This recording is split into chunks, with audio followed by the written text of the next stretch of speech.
Bonjour à tous et bienvenue sur Séries et Jeux vidéo. Netflix m'a fait l'honneur de me proposer les 8 épisodes de Rush and Doll qui est prévu pour le 1er février prochain. J'avais regardé la bande-annonce et le principe me plaisait déjà pas mal. J'ai donc regardé les 8 épisodes de 30 minutes environ et voici ce que j'en ai pensé. Générique.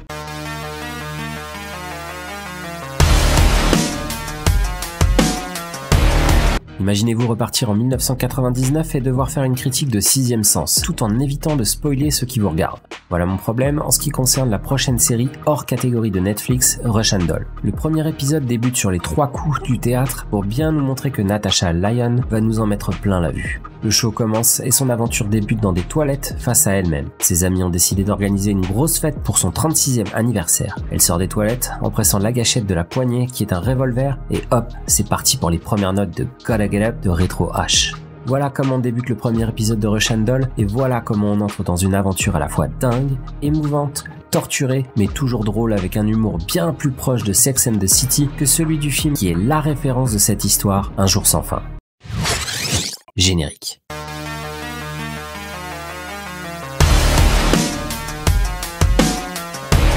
Imaginez-vous repartir en 1999 et devoir faire une critique de Sixième Sens tout en évitant de spoiler ceux qui vous regarderont. Voilà mon problème en ce qui concerne la prochaine série hors catégorie de Netflix, Rush and Doll.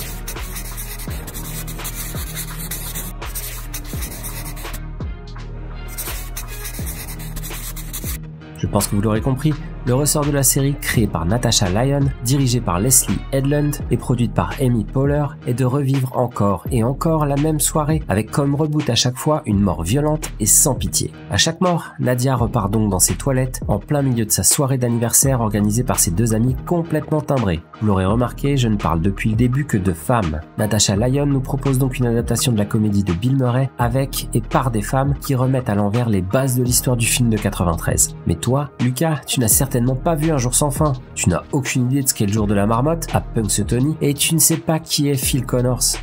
Tu vas me dire que j'ai un truc contre toi, Lucas. Je t'ai déjà pris la tête quand je parlais de Sabrina dans mon top demi-saison. Mais bordel, t'as juste raté l'une des comédies les mieux faites de l'histoire du cinéma. Elle est pour moi au même niveau que Y a-t-il un pilote ou Marie à tout prix. Alors range-moi ce téléphone portable, pose ta manette et lance-moi ce film pour être dans le game parce que tu auras vu Un jour sans fin.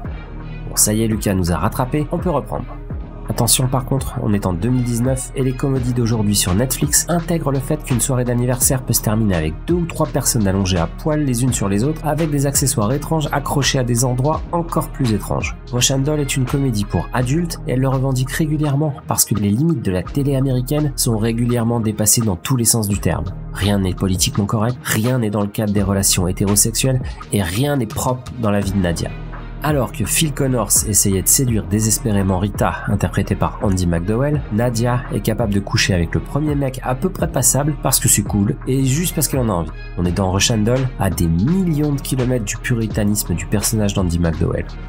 Les dialogues sont extrêmement bien construits et les situations ont toutes un symbolisme capable de nous faire réfléchir sur notre vie et l'impact qu'on peut avoir sur les autres. Pas cette scène, hein, celle-là elle nous apprend rien de spécial.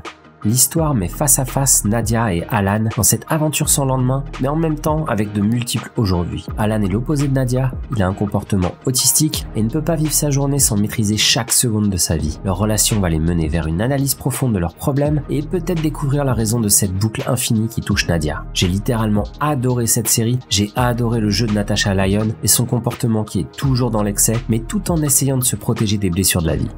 Ne vous trompez pas, ce n'est pas un délire psychanalytique, c'est une vraie comédie. Avec des boucles temporelles, des personnages complètement barrés, avec en tête les 2 amis de Nadia et un duo de personnages incarnés par Natasha Lyonne et Charlie Barnett qui donne à cette histoire tout le piment qu'elle mérite parce que son contenu est bien travaillé, les twists vont vous retourner le cerveau et les situations comme les vannes de Nadia m'ont bien fait rire un paquet de fois. Regardez cette série et donnez-moi votre avis dans les commentaires en essayant un maximum d'éviter les spoilers, même si je sais que c'est comme marcher sur une corde raide.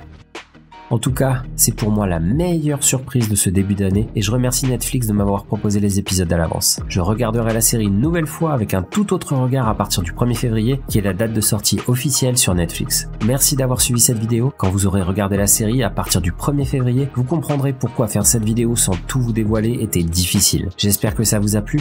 N'oubliez pas, si vous aimez mon travail, de mettre un petit pouce en l'air. Si vous découvrez la chaîne, abonnez-vous, comme ça vous pourrez entendre encore une fois cette voix mélodieuse et surtout partager autour de vous les vidéos que vous préférez.